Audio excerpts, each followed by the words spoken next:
Yan mga kaibigan, no? Tingnan nyo yung mga kaibigan, kakaunti na yung langis nya. Yan. So ugaliin po natin mag change oil palagi, ha. Wala nang 200 ml ang laman ito mga kaibigan, no? Buti hindi kumatok yung makina nya. Yan. So ugaliin po sana natin mag change oil every month kung araw-araw ginagamit. Yan, no? Nagulat ako pag drain ko, wala nang laman, wala nang tumulo.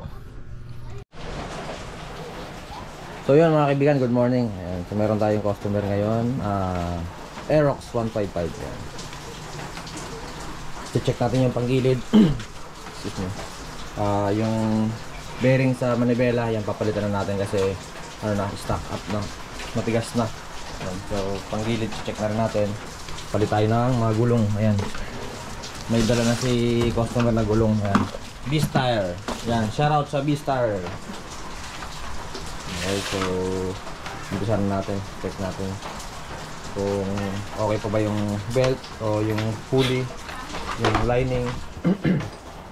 Check natin para mapalitan na. Tapos dito sa harap, bearing, papalitan natin. Okay, yun mga kaibigan, ayan. So napakadumi na nga. Matagal na siguro to bago nabaklas or hindi pa daw nababaklas. Ayan.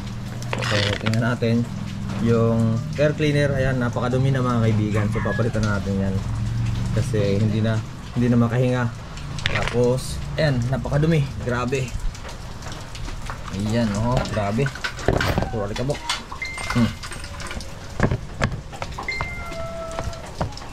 Grabe mga kaibigan, puno ng alikabok. Oh. So yun mga kaibigan, ayan. So pinagpagan na natin, ayan, daming alikabok. Ayan. So kanina kung nakita nyo, kulay gray siya, kulay alikabok. Ayan. So ngayon kulay foam na siya. Ayan. So ugaliin din po natin mga kaibigan, ipapalinis natin itong panggilid kasi ito yung pinaka filter niya mga kaibigan. Kasi yung Aerox ay open, Aerox tsaka NMAX open dyan mga kaibigan. So sinisip-sip nung pulley yung alikabok, dito napasok, and then ito yung kanyang filter. Ayan, ugaliin natin na magpalinis ng panggilid. Ayan, puro alikabok yan. So lalabang ko sana kaso maulan kaya baka hindi matuyo. Ayan, so ito papalitan na natin, wala na ito mga kaibigan. Hindi na ito makahigop ng hangin. Yun, mga kaibigan. Ayan, so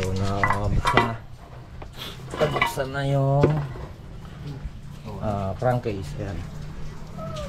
Ayan, so yung belt natin parang palitin na. Ayan, napakadumi nga mga kaibigan. Palitin na yung belt mga kaibigan kasi ayan, ito yung palatandaan na maluwag na. Ayan, sobrang luwag na yung kanyang belt. Pumapagpag na dito sa crankcase, pumapalo na siya mga kaibigan. Ayan. Ayan. Huwag nyong paabuti na magkaskas dyan kasi baka mabutas yung crankcase natin. Okay? Yan, so papalitan na natin yan. Wala na rin pala. Ayan, puro na may lamat na yung belt nya. Ayan, mamaya pagkatanggal papakita ko sa inyo. So yan mga kaibigan, nakikita natin yung dumi ng torque drive. Ayan. Ayan, oh, di ba? Nandito naipon sa clutch bell yung dumi ng lining. Ayan, yung torque drive. Ayan. Ito kasing lining na yan, napupudpud yan mga kaibigan. So papasok yan dito. Dito yan may iwan sa clutch bell. Ayan, oh. Nakita nyo, sobrang dumi na ng clutch bell nya. Ito, pag gantong mga scooter, kaibigan, kasi yung lining nya, ayan, napupudpud yan yung shoe.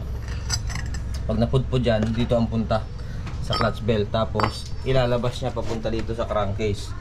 Ayan, so napakadumi mga kaibigan, oh. Makikita mo. Ayan ba? Itong pulley nya. Pagbukasan natin to, ayan, naglaglagan na yung dumi mga kaibigan. Grabe na. Oh. So yan, lilinisin natin yan mamaya. Ayan, yun, grabe nakadumi mga kaibigan. So yan mga kaibigan, lilinisin natin tong dumi. Ayan. Yung iba, ginagamitan ng degreaser, saka ang iba, ginagamitan naman yon. Okay naman yon. So ako, ililinisin muna natin. Ayan. So ugaliin natin mag face mask mga kaibigan para hindi natin mahigop yung alikabok. Ayan o. Grabe alikabok niya mga kaibigan. Ayan. Nakita nyo? Grabe. Pwede naman kayo gumamit ng yung alikabok ay hindi lumipad. Ayan. So ako, tinatanggal ko muna yung alikabok, saka ako binubugahan ng nakakabili naman nun kahit sa ang motor shop meron nun. Ayan. So bibili tayo mamaya paglabas natin kasi wala pa tayo dito. Yan. Ito sa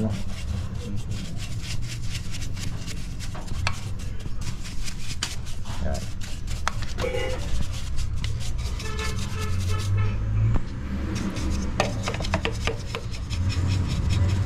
Tanggalin muna natin yung mga natitira.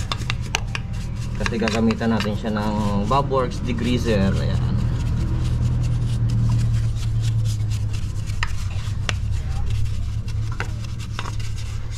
Matagal to hindi matagal tong hindi napalinis. Kaya ganito. Grabe dumi. Ayan.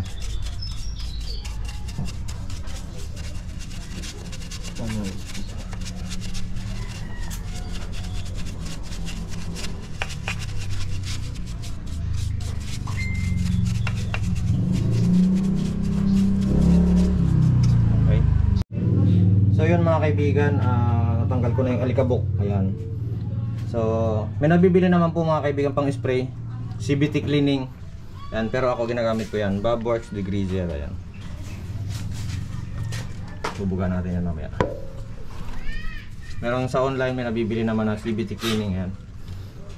Ito, kung gusto niyo matry itong Bobworks degreaser, pwede naman. Meron pa tayo nito. So ayan mga kaibigan, ayan, nalinis na natin. Nabugahan na natin ng degreaser.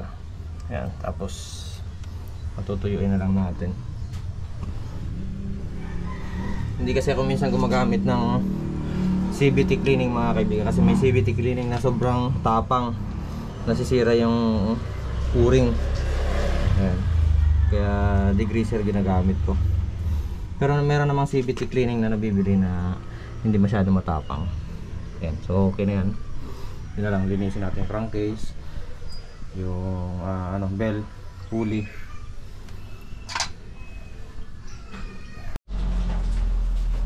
So yan mga kaibigan, nalinis na natin lahat yan. Pati ito nalinis na rin natin. So papalitan na rin pala natin yung belt. Ayan.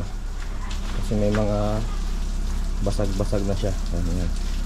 Papalitan na natin yan, belt, filter. So pupunta tayo ngayon sa shop. Bibili tayo ng mga parts. Punta tayo dun sa 135. Doon tayo bibili ng parts. Kung saan doon ako dati gumagawa. Okay. So yun mga kaibigan, ayan. So papunta tayo ngayon sa 135 at bibili tayo ng parts nitong Aerox. Ayan. So nandito tayo sa Golden City. Ayan. So napakaulan dito mga kaibigan ngayon sa Santa Rosa. Ayan. Shoutout sa aking partner si Paring Rob. Ayan. So doon tayo pupunta ngayon mga kaibigan sa sa 135 motorcycle parts. Ayan. Kung saan doon ako dati gumagawa. Ayan. Shoutout kay Kuya Dennis, kay Boss Dennis Malingin. Ayan. Shoutout boss sa napakabait na bossing. Ayan, wala akong masabi dyan. Almost 7 years ako nandyan sa kanya. Ayan, napakabait na tao na yan. Ayan, supportahan natin yung kanyang shop. Ayan, kung gusto nyo mamili mga kaibigan, may siya, online seller siya sa sa Shopee at saka Lazada. Ayan. Lahat ng spare parts, lalo na pag mga pang Rusi, yan. Kompleto si Boss Dennis, si Kuya Dennis yan. Kompleto siya sa mga pang Rusi na parts. Shoutout Kuya Dennis. Okay, papunta tayo. So yan mga kaibigan, nandito na tayo sa 135 motorcycle parts. Yan, kapasok dito tayo. Marami silang gawa ngayon. dito ako dati, ayan. 7 years ako dyan mga kaibigan, ayan. So matagal talaga ako dyan gumagawa. So syempre, kailangan din natin mag sarili para mas malaki kita. Pero dito malaki rin naman ang kita ko dyan, ayan. So yun mga kaibigan, nandito tayo sa 135, ayan. Bibili tayo ng parts kay Boss Dennis, ayan. Anong version yan? Version 1. Yan. Nagpa-packing na si Kuya Dennis, ayan. Sa mga gusto mga bumili sa online, may Shopee at Lazada tayo, ha. Yan. Order lang kayo dyan kay Kuya Dennis. So yan mga kaibigan, napakabit na natin yung gulong. Yan. Dinala natin sa vulcanizing, yung may tire changer. So mag-change oil na rin tayo. Ayan, PTT, gear oils, and then air filter. Ayan. Tapos belt. Ayan, original Yamaha mga kaibigan. Ito, bull race. Ito palagi nilalagay ko mga kaibigan. Mas matibay kasi ito kaysa sa knuckle. Ayan, brake shoe. Ang brake shoe nito, same lang sila sa SA Yamaha. Palit na rin tayo ng fly ball kasi ano na, may kanto na yung fly ball nya. Saka slider piece. Ayan, slider piece. Iba lang kulay yung fly ball, ano? Saka brake pads. Ayan, palit na tayo. So ayan mga kaibigan, na kabit na natin yung bagong belt. Ayan, nalinisan na rin natin yan. Okay. Tapos yung filter, lalagay na rin natin yung filter na bago. Ayan, nalinisan na rin yan eh. Ay, sorry, nakabili na tayo ng bagong filter. Ayan, malinis na yan mga kaibigan. Yan mga kaibigan, oh. Tingnan nyo mga kaibigan, kakaunti na yung langis nya. Ayan. So ugaliin po natin mag change oil palagi, ha. Wala nang 200 ml ang laman nito mga kaibigan, oh. Buti hindi kumatok yung makina nya. Ayan, so ugaliin po sana natin mag change oil every month kung araw-araw ginagamit. Ayan, oh. Nagulat ako pag drain ko, wala nang laman, wala nang tumulo. Yan, susukatin natin mamaya kung may 200 ml pa ba yan. Ayun, ang buti hindi tinama yung block nito. Eh, malalaman natin mamaya pagka nilagyan natin ng bagong oil. Ayun, nagulat ako. 2 drain plug na yung tinanggal ko. Wala talagang lumabas. Yan. Kakaunti ang dinabas mga kaibigan, no? Yan, so konting tips lang po, no? Tibaling pabayaan nyo sa ibang part yung motor nyo, wag lang sa oil mga kaibigan, kasi ito yung buhay ng makina natin. Yan, nandyan sa oil mga kaibigan, ano? Ayan. So ayan mga kaibigan, binaklas na rin natin lahat ng fairings nya, yung fairings nya para hugasan natin. Lahat ng cover binaklas na natin para malinisan din natin tong loob. Ayan. So kung huhugasan nyo ito mga kaibigan, ingatan nyo lang tong ECU, ha, na hindi mababasa. Or kung mabasa naman, ingatan nyo lang na hindi papasukin yan. Bakit? Nakasilyado naman yan mga kaibigan. Ayan, oh, napakadumi. Palit na rin tayo ng bearing dito mga kaibigan sa manibela. Okay na yan. Ito lang. Lilinisin natin mamaya yung chassis pagkatapos itong mga bearings. Ang daming tagong alikabok. Yan. Pagkatapos ito, lilinisin natin siya mamaya. Yan, nalinis na to. Yan, oh. Grabe dumi.